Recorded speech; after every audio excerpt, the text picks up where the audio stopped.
How y'all doing? Welcome back to 224 Incorporated. Now, I know I haven't posted in a while. I haven't been consistent. But that was me trying to figure out life and figuring out how do I want to present, well, not present myself, but what do I want to talk about on this channel? What are things that matter to me? What are things that need to be spoken about, or that can use my opinion, or that I just feel like needs to be said? When I first started 224 Incorporated, I just wanted to talk about sports and joke around. Life has changed for me since then, and I had to take a good look at myself and ask myself, why are you slacking on this? Why are you not investing in this thing you created? Everyone said it was great, everyone said it had potential, and now you're just letting it rot. What's the way? When I started this channel, I chose to name it 224 because it stood for today, tomorrow, forever. Something that I can pour my passion into, dedicate my time to, so that it could outlast me. Something that after what I could say, I did. Feel or succeed. I did that. For lack of a better term, 224 at one point was my baby. And I let it sit for too long. I abandoned it. And I lost my passion for something I made. Something I intended to outlast me. But that's the thing with a creator and his creation, a designer and their design, a parent and a child. The parent always expects the child to live beyond them. Why not? Why would a parent not want that? Why would a parent not expect for their child to outlive them? No one has children for them to not live, for them to be taken away from them. And unfortunately, in a recent case, that's what happened. In the case of Nolan Wells, that is what happened. 4th of July weekend. That weekend, people celebrate the independence of this country, the United States of America. And the 4 fireworks popped over heads with lights that lit up the sky. July 5th, the party probably kept going. The laughs didn't stop. But on July 6th, there was one family not found. Their son didn't make it home. His friends left him, and he died. No fireworks, no laugh, just a hollow truth that their son was gone, but with no honesty of how he was gone. And I call it hollow because the truth is that in a small town in Mississippi on July 6th, a young man was found dead. But what makes it hollow, like I said, is the lack of honesty. All the justice departments involved down there, the lack of transparency makes it hollow. To them, it wasn't a child that died. It was just another nigga. Who cares if we tell the truth about how he died? Who gives a fuck? That's how they view it. But a mom lost her son. A father lost his son. Friends lost a brother. There's so many things that happen. So many things that come from this one person's death. Nolan Wells was not just another nigga. He was a young man with potential that was robbed from him.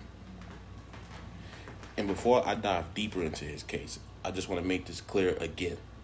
Nolan Wells was not just another nigga. He was a young African American man with dreams and aspirations to one day play at Mississippi State.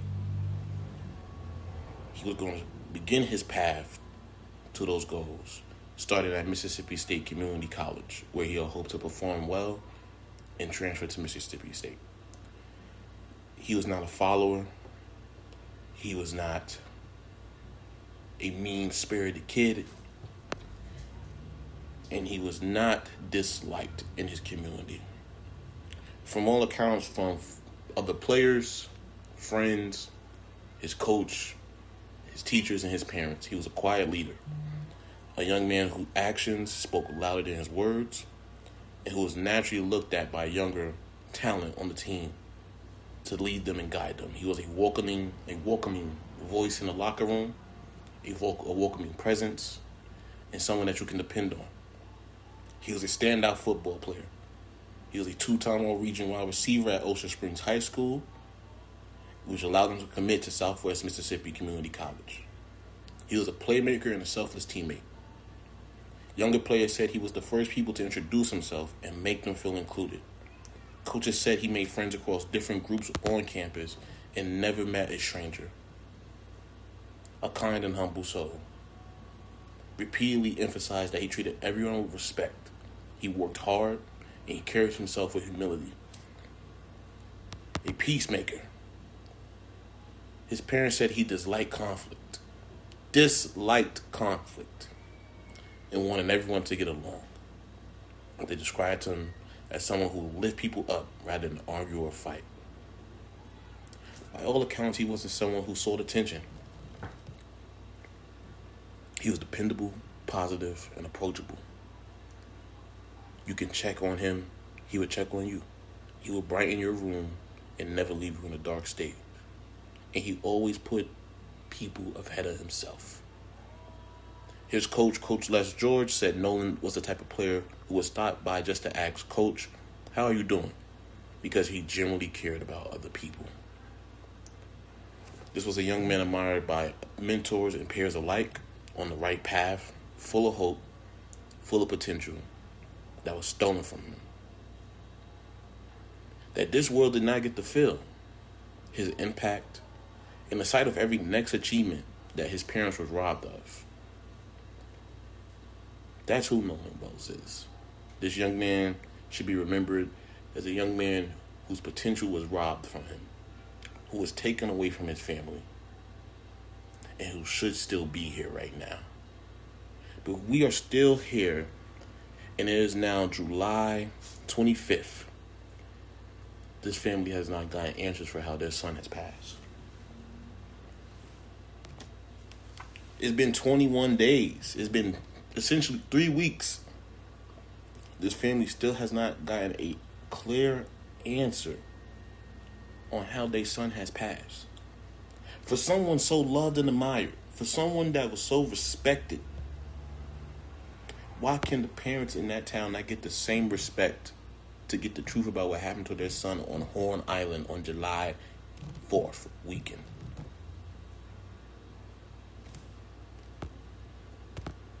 Why can they not get that? Why can they not get the truth? This young man was taken from his family. Taken. I'm not going to say murdered because we don't know the truth and the facts yet. But he's not here. He was taken away from his family. Whether it be an accident, whether it be on purpose. He was taken away. The independent autopsy that Colin Kaepernick had to pay for, and Tyler Perry's paying for his funeral, because the parents did not trust what the town was telling them. The town authorities were saying there was no foul play. I understand why I don't believe that. Because one of the sons that Nolan was with, apparently, his mom is a judge. So I can understand their attitude of why they wanted to request an independent autopsy. And shout out Colin Kaepernick for paying for that. The independent autopsy, as revealed 2 days ago, July 23rd, did not determine how Nolan Wells died. Instead, it identified several findings and several important unknowns. The main findings, cause of death and manner of death, both undetermined. This means that the pathologist could not conclude whether it was an accident or a homicide. There was no fractures found, there was no deep tissue injuries, and there was no obviously severe blunt force trauma visible. But there was an area of red discoloration on the back of Nolan's head that the pathologist noted was significant, but it would not determine cause. And the body like I said, it's been 3 weeks. The body is advancing in decomposition. It's making it hard to determine the cause of death. Parts of his throat and airway structures had already been removed during the first state autopsy that occurred in Mississippi. And that limited the independent pathologist to evaluate what happened, whether it was drowning or neck injury. And before people get up in arms, the removal of organs and tissues is a normal part of forensic examination. So the first pathologist and the first autopsy doing that is not necessarily foul play. It is a common practice in autopsies to remove certain organs and tissues. But the main thing is there's still no answers. I'm seeing a bunch of interviews with friends come out, and there's still no real answer. There was a recent interview, I forgot where it was from, but one of his friends who was on the boat sat down with a African American interviewer, and they spoke. And he essentially provided some details. But one detail that stuck out to me was how he said it's common for people to leave their phones on the boat. And that he said he expressed that he felt bad. And he expressed that the part just said it was common for people to leave their phones on the boat. So if he left his phone on the boat, right? Why would y'all leave him? Because that's the thing. That's what happened, right? They all went out there together. Then they left Nolan on the island. Saying Nolan said that, yeah, I have some other friends who are going to come pick me up. But then why is his phone still on the boat then? It's common for people to leave their phone on the boat, but you didn't give him his phone. Then there's another interview, like I said, with another group of friends. Now these friends, these are all his black friends. These are allegedly his real day ones. They was there for him when he got hurt, helped him get through that, and they're on an interview, and these are the guys he talked to every day. See, those friends, I think those are his real friends. The 3 young white men who he was with that day when he passed, I wouldn't call those friends. I wouldn't leave my friends on an island, even if they asked me to. I wouldn't go out to breakfast the next day to eat, knowing my friend can't be found. Knowing my friend died. That's, personally to me, that seemed like a celebration. Your friend disappeared, he dead, and you go get breakfast the next morning? And the only thing you can tell his parents is, yeah, he decided to stay back. But y'all got his phone. And there's a bunch of things deleted out of his phone. And one of your moms is a judge, and that throws me off so much. Because we know how this country operates. We know how this justice system operates. If you are a white man, white woman, and if you got some parents that's in the system that know how to maneuver and get you out of shit, come on. It smells fishy to me, man. And it's disappointing. It's not even disappointing. You just know already. This is how this country operates.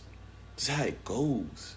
But it's sad to see because it's like every fucking day there's a new kid, a new African-American kid being killed. Every fucking day. This young man was with people he thought he could trust. And now he can't even tell his story because he's dead. Because he's dead. But these motherfuckers go eat breakfast. They went to eat breakfast. And nothing fucking happened. Like, oh, well, Nolan's dead. Let's go get some pancakes. In another video I saw online circulating was Nolan homegoing. I saw not a white face of those friends in that crowd dancing. I saw a room full of young black men mourning their brother. Dancing to his favorite song and doing his favorite dance. Those were his real friends. Those were the people that if they were there that day, Nolan would have made it home to his family. There wouldn't be a mother and father crying. There wouldn't be social justice outrage because there wouldn't be a reason to have it right now for Nolan. He'd be home. He'd be preparing to go to school. Maybe at training camp already. getting ready to start his new path, his new journey of where he trying to go. But he don't got that no more. And them 3 young men that he was with, they still get to live their lives. Right now, they probably packing for school, ordering everything they need to move in soon. Meanwhile, Nolan Wells is in a fucking box. And his family still don't got answers. Everyone else know where their kids is at. Everyone else knows where their kid is going. Nolan parents won't even know what his life would turn out to be. They just know what it looked like and what it was until he was washed up on a fucking beach on July 6th like he was nothing. Shameful. It's shameful to not have answers for this. How do you not provide a family any type of answers to the death of their son? How? How do you in your heart can know as a friend or as a parent yourself that a child lost their life and you still can't give a parent answers to how their child lost their life? Because that's the thing that I think about the most. When all the cameras is gone, when everyone is done social justice warrior for this cause, when the celebrities no longer attach their names and those parents got to go home to that empty house where their son's room is hollow because he's not there, they can't hear the echo of his voice throughout their house, who is going to answer for that? Because there is no answer for that. There's no answer for that pain of when you think a person should still be here and you have to just be comfortable with they're not. I've experienced that with grandparents, my uncle. That shit hurt. So I can imagine your child, something you created, something you knew that the bare minimum should outlive you, if not at least be great. And it's just gone. It's just gone. And there's no answer. You can't say how your son died. You don't know how your son died. There's no peace with that. How do you make peace with that? There's no way to make peace. No matter what answer they get, this whole time will be stuck in their head. The memories of the child that they lost will be stuck with them forever. Because their child should still be here to them. To those parents, their child should still be here. He should not be sitting in a fucking box. There should be no homecoming celebration. There should be no investigation.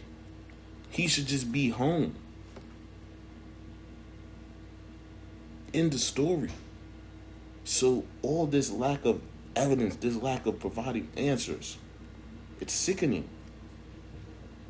It's sickening. And I see the reaction online I see it from a lot of black parents is this is why they don't want their black children to grow up in white neighborhoods and be friends with white kids. Now, there's a lot of ways to look at that sentiment.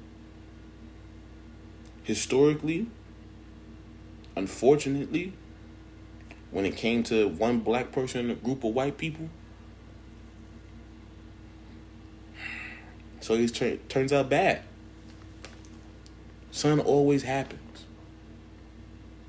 Everyone see. I'm pretty sure by now, if you haven't seen it, you've seen the viral video of the white boys in the woods with their black friend. Got him drunk. He's sitting down by the fire. They start smashing shit on his head, fucking with him. Or the story about the young lady who went to a sleepover. One black girl. All her friends is white. That girl didn't leave that sleepover. Or another young man who passed away on July 4th. He was with 4 white friends. And he just shockingly drowns. And no one got answers. It's a complicated sentiment, but I understand. right? In today's world, where progression and being politically correct is the proper thing, you're like, no, I want my kids to be multifaceted. I want them to experience different cultures. But how can I want them to experience different cultures if I don't even think they feel safe? If you see situations like this as a parent, how? Don't quote me. White girl from Joe Budden podcast had a good point. She said, in a lot of these communities where it's mostly white, those be the schools, those be the best schools, most resources in the community. That's the standard of life that you want to give your child as an African American person, because 9 times out of 10 where you come from ain't the same options and benefits. But with those options and benefits, you come having to be the minority, the clear minority, in a space that might not want you around. Or they play like they want you around, but really, you mean nothing to them. They're a friend in your face. They're a friend in title. But underneath, there's a bunch of vitriol and hate. Because they don't really want you there. They don't believe you deserve to be there. They don't believe you deserve to share their space. And I respected the opinion she gave, and it's an opinion that many parents are sharing, because as a black parent and a parent of a person of color, I understand the fear of your child growing up to only have white friends. Because in many cases, as we've seen, you are just disregarded eventually. And then I don't have answers on why. The only answer I have is speculation. Yeah, these people were evil. Yeah, these people probably killed you. But I don't have no true answers. You can speculate all day, but if you don't have a real answer, a concrete, truthful answer, you will never find peace. And I think that's the reason why a lot of parents, as a reaction to this sentiment, is saying, I don't mind my child just being with their own. Because at least I know with my own, they know what to expect. They know how to maneuver out there. I can teach them how to maneuver out of that. But in this new environment, I don't know that. I don't want to go somewhere I'm not wanted. And I respect that sentiment. Because truth be told, when there's one white boy and a bunch of black dudes, that white boy's safe. 9 times out of 10, that white boy's safe. Why? Because he is looked at as a true friend. He's not looked at as less than or better. That's the homie. But for some reason, when it comes to the vice versa, that black boy is looked at as the comedy. He's the joke. He's the threat. Or he's who we're eventually going to have to deal with. Or he's really the true outsider of this group. He's our token guy. He's our friend, but he's not like us. Right, Josh? He's not like us, Josh. Oh, hell no, Jacob. He's not like us. He's black. And that's the fear that parents have of how their children are going to be treated. And I understand that immensely. Because that's a real fear. That's a real fear. In the last 3 months, there's probably been more cases. But with media coverage, mass-wide media coverage, there's been at least 3 cases in the last couple of months where you've constantly seen, what's the case? A group of white friends, one token black friend, and the black friend don't come back. And there's always some fucking mixed up, messed up shit, and there's no answers provided to anyone to get some fucking peace. It's disgusting. And I understand, that's why I understand why a lot of my people are now going to, and people have been had this sentiment, but I understand why a lot of people now are expressing the same sentiment right now of like, nah, I'd rather my kids be around their own. I know about that. I know how to tell them when they're not wanted around their own. I feel more comfortable with them being around their own. And listen, it can suck, it can feel away because it's like, damn, it's 2026, we should be more progressive. Well, if we was being more progressive, this family would have answers for why their son died. If we was being more progressive, this wouldn't happen in the first place. If we was being more progressive, there wouldn't still be communities where African American young men can die, go missing. His friends go eat pancakes in the morning, and the community is not outraged.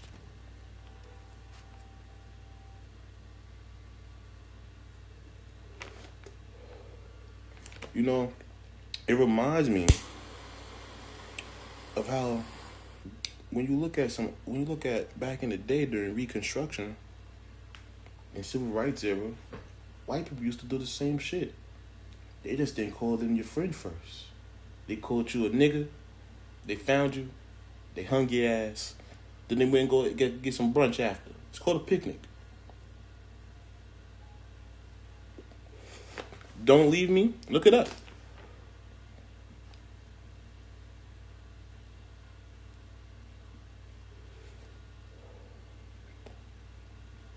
It's disheartening. It really is. Nolan Wells didn't deserve to die. No matter how he died, he didn't deserve to die. That young man should still be here.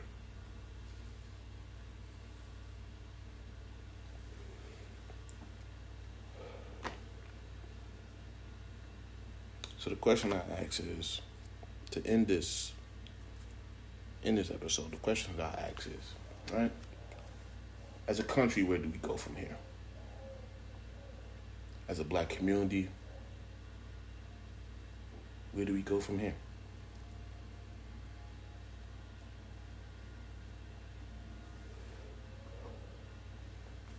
Where does this family go? How do they find peace if they can't get the answers they want?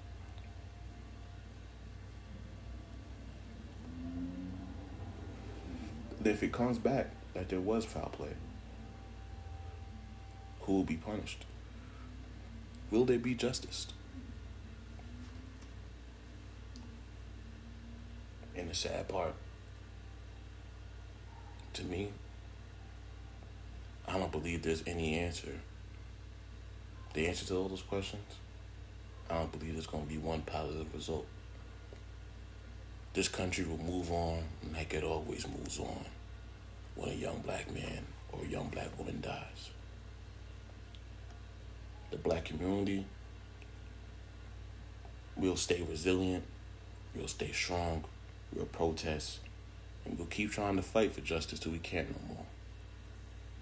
Those parents, they'll either keep fighting for justice, looking for answers, or to just give up and find whatever peace they find in what happened to their son, or what they believe happened to their son.